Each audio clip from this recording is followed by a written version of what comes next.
మాట్లాడితే లాగు దాని దొరలకే కదా.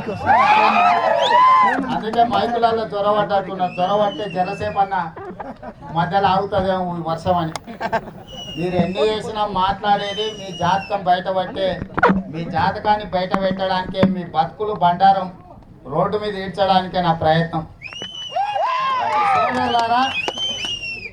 ఇవాళ తెలంగాణ సమాజం కల్వకుంట్ల చంద్రశేఖరరావు గారి కుటుంబానికి వ్యతిరేకంగా, ఆ కుటుంబంలో 4 దోపిడీకి వ్యతిరేకంగా 4 కోట్ల ప్రజలు పునరేకీకరణ కావాల్సిన అవసరం ఉన్నది.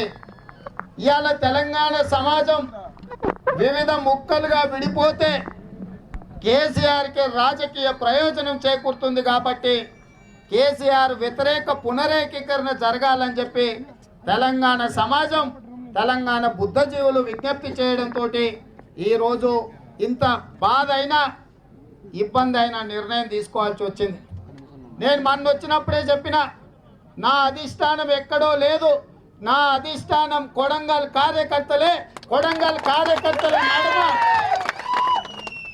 నా అధిష్టానమైన మీరు ఇచ్చే ఆదేశాలని నేను అమలు చేస్తా, మిమ్మల్ని అడగకుండా ఏమి నిర్ణయం తీసుకోనని చెప్పిన.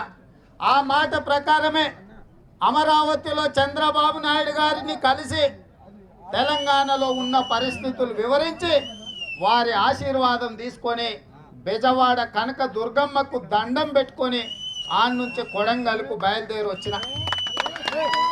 ఇవాళ కూడా కొడంగల్ గుడికెళ్ళి స్వామివారి దర్శనం చేసుకొని వారి ఆశీర్వాదం తీసుకొని ఇవాళ మీ ముందుకు వచ్చిన.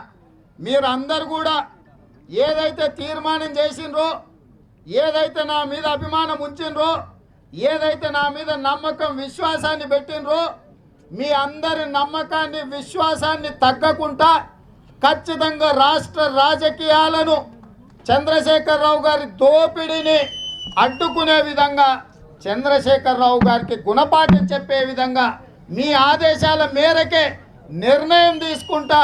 మీ నిర్ణయాన్ని తప్పకుండా నేను శిరస వహిస్తా అని చెప్పి ఈ సందర్భంగా తెలియజేస్తున్నా. అయితే సోదరుల, అరే ఒక్క నిమిషమే సోదర, సీటు మళ్ళీ కొట్టు ఆగు, ఆపు, ఇంకా షానుంది, ఇప్పుడే అయిపోలే, ఇంకా షానుంది, జర్ర ఆగురి, జర్ర ఓపిక పట్టు. ఇవాళ మిత్రుడు చెప్తుండే ఆట ఇప్పుడే మొదలైందని. ఆట మొదలైంది, ఆనాడు జైలు నుంచి వచ్చినప్పుడే చెప్పిన ఆట మొదలైందని చెప్పి. నిజమైన ఆట ఇప్పుడు మొదలైంది, ఫైనల్స్కి వచ్చింది. ఇవాళ నియోజకవర్గ ప్రజల ఆదేశాలు తీసుకున్నా, కానీ రాష్ట్రంలో 119 నియోజకవర్గ ప్రజలందరూ కూడా, అక్కడున్న నాయకులు కార్యకర్తలందరూ కూడా తమ తమ అభిప్రాయాలను చెప్పడానికి, వాళ్ళని అభిప్రాయాలను కనుక్కున్న తర్వాత నిర్ణయం తీసుకోవాలని చెప్పి అనుకుంటున్నా.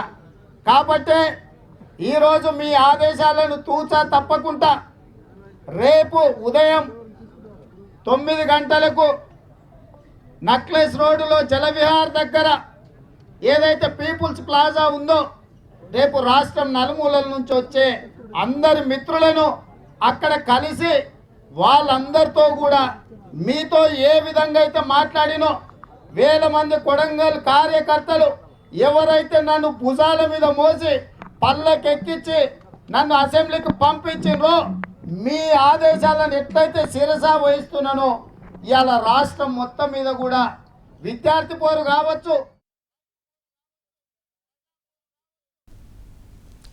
రేవంత్